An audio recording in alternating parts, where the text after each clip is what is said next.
Right, guys, let's talk about Antoine Semenyo, shall we? The man behind us there. We've said his name so many times, haven't we, Mr. Reedy, in this transfer window. He has arrived in Manchester overnight, and he's going to have a medical this morning ahead of a £65 million move. Ash, this is crazy, isn't it? I mean, what you don't often get, and you all know, Hollywood endings, do you, to times at football clubs. Bournemouth fans absolutely respect and adore what he's done for them over the last few years after moving, I mean, playing right the way through League Two, League One and into the Premier League. Obviously, Bristol City came from.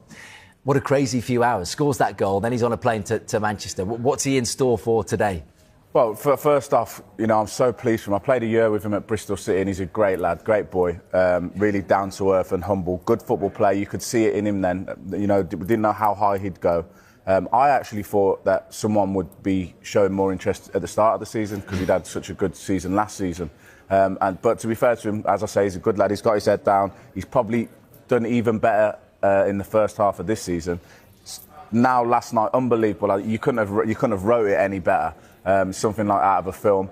Now today he's going to go up to Manchester, and you know, medical's a tough day because you just want to get it over the line. You want to make sure you've got nothing pops up on the scans that you didn't know about, or you know, any trouble like that. So it's a long process. It's a bit frustrating, but it's something that the clubs obviously have to do.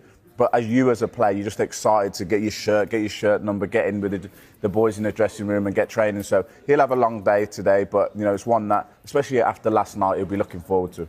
I'm just thinking back to your time at Ashton Gate with him. Did you see this level of player in him, Ash?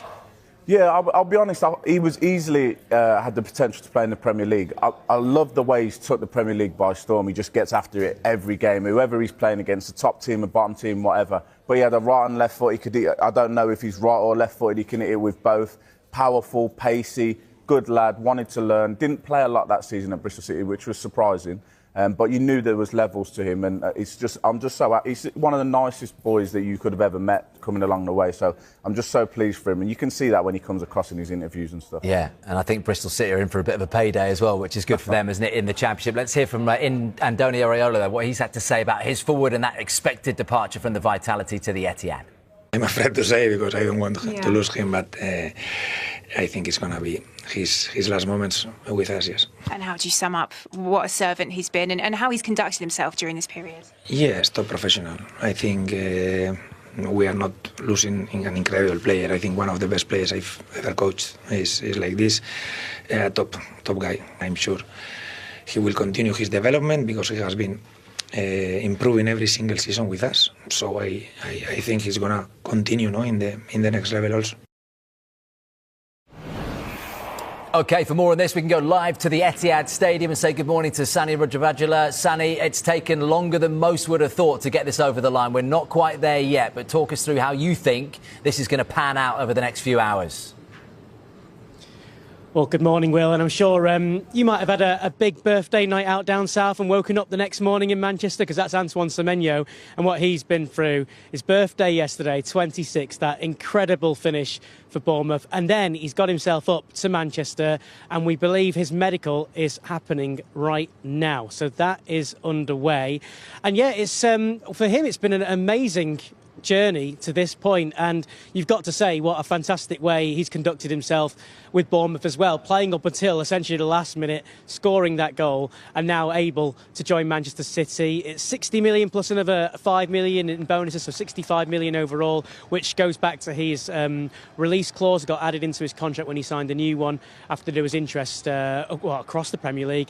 10 goals in his last 20 Premier League games. I mean, it's an incredible season for him, an amazing journey since joining Bournemouth from Bristol City. Bow-footed, as Ash was mentioning as well. So formal steps on that transfer are underway. We believe he'll be a City player by the weekend, and therefore City have beaten off interest from Tottenham principally. Manchester United were interested as well, neck and neck for quite a while. Chelsea too, and Liverpool monitoring the situation. But Pep Guardiola looks like he'll be getting his man sooner rather than later in Antoine Semenyo. £65 million, 26 years old, fantastic prospect. And Sani, given the injury to Savinho, potentially out for up to 6 weeks, City and Pep need Semenyo in the form that he's been showing at Bournemouth right now. Yeah, absolutely. Semenyo's last game was on New Year's Day against Sunderland. Pep Guardiola revealing in his press conference after the 1-1 draw with Brighton that he might be out for some time. And that, Semenyo being out gives an option again with Semenyo. But Semenyo, I think, you could argue offers a little bit more. He's both-footed. He can play on either side. He's been so productive. His balance, his strength, his kind of ability to read a situation. He's quite a smart footballer too. And of course, add-all to that, he's got a long throw too. So with Semenyo coming out, that definitely gives an option with Semenyo on either flank. And when you think that Jeremy Doku has been in excellent form as well, winning that penalty that was converted by Erling Haaland, it does mean that where are you thinking where could Semenyo fit in?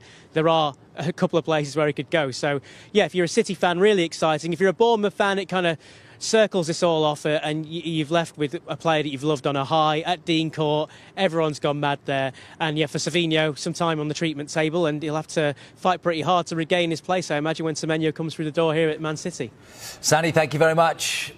Ash, this is a timely boost, isn't it, for Pep Guardiola, the signing of someone who's in red-hot form? Yeah, and no disrespect, but forget Semenyo. He goes straight into the team anyway above him, even if he's fit for me. I think if you got Doku on the left and you put Semenyo on the right and you get him firing, if he takes that form straight in, that is an unbelievable weapon, attacking weapon for Pep to use. And I feel like the type of personality that Antoine Semenyo is, he will just latch onto everything that Guardiola's saying. He'll be a sponge. It's not gonna affect his game too much. I think that it will mesh. I think that will mesh really well, that relationship. And I think he'll just get going straight away. And then it does give Manchester City a little bit more. Like last night, you could see there was lacking in creativity a little bit. I know they created a bit, but just that killer instinct that Antoine has, they need that. Chris, Sani was talking about the injury to Semenyo, that the injuries are becoming contagious, aren't they, at the moment at the Etihad? Not good. Yeah, exactly. Well, defensively, obviously, we know that they're struggling with Diaz and Gvardiol out. But I think, as Ash mentioned, with Semenyo, I think he's just going to bring a new dynamic to City. And Pep's talked a lot about energy, and that's what he wants to bring to this City side. He wants to bring energy, and we know Semenyo, he's a runner. He'll run all day for you, up and down. Defensively as well, I think he'll really fit in. And his numbers as well have just been... every single year they've improved, and I think he's third in terms of goal involvements in the Premier League this season. That's something that I'm sure Pep would have looked at as well. And I don't know, Ash, as a defender, when you're lining up against Haaland, Doku and Semenyo, that's a tough afternoon, isn't it? Yeah, you're just hoping for the best. If that's the way they go with that front three, as a defender, you're hoping for the best. You're just trying to keep cool, all the unit on, and everyone's on red alert for the whole game, because what you're saying, Chris, he brings just dynamic pace, attacking. There's no kind of, they just get it to him and he just goes straight away, and he'll either serve Haaland or he'll score himself. And look, they need some of those goals. He's got 10, as Sani mentioned, in the Premier League already. And Pep saying after the draw against Brighton last night, that's where we're lacking. I mean, obviously, Haaland's doing the job, but they're not being shared around the team. Here's one for you, and this is just sort of relaying what the cynics might say in terms of what happened with Jack Grealish. Is there any chance that Pep tries to change the way Semenyo is as a player? Yeah, that's the risk. I think that's the risk for any player in Antoine's position, where he's got a choice of clubs. Do I go to a club like Manchester City? Me personally, I'd be trying to get under Pep Guardiola's coaching. I want to be in that. I want to know what he's got to tell me. But we have seen situations where maybe he's out-coached what he's brought in. If the talent that he's brought in, then he's coached it out of them. I guess he didn't do it with Doku, but Grealish might say something else. Yeah, so it's a little bit like he lets Doku go, but then we're saying Grealish maybe he's coached out of him. But I think Antoine's the type of player that's what I'm saying. He will just listen. He doesn't want to do his own thing. He'll do what the manager says, because he's such a humble boy. He's not coming in saying, I'm the man. He'll be like, what do you want me to do? Do you want me to track back? Do you want me to play inside? Do you want me to play outside? Where do you want me? And I'll go and do it. Do you think the difference, Ash, between sort of Grealish and Semenyo is that Grealish is more of like on-the-ball sort of player, not as many sort of runs in behind, whereas Semenyo, that's his game. He'd love to run in behind. He won't mind staying out wide, whereas Grealish, I think it kind of curtailed him when Pep was having him on the wide. Do you think that might be a thing? Yeah, absolutely. So Grealish has the ball at his feet a lot, and then he has to play within the system once the ball's at his feet. I think one of the things with Manchester City over the last few years is you can play a high line against them, because there's no one really that goes in behind. He will go in behind. So if somebody gets it out their feet, he's going to make those diagonal cutting runs all day. And then now you've got two. You can either hit it in behind or you can play it to feet. And as a defender, Well, what do? Do you drop or do you stay? So he gives them a different look to the attack. It's like we've rewound to the Bayern Munich days of Robin and Ribéry with Pep Guardiola. The wingers are back in his favour, that is for sure. How did Bournemouth, Chris, replace someone like Semenyo? I know that the name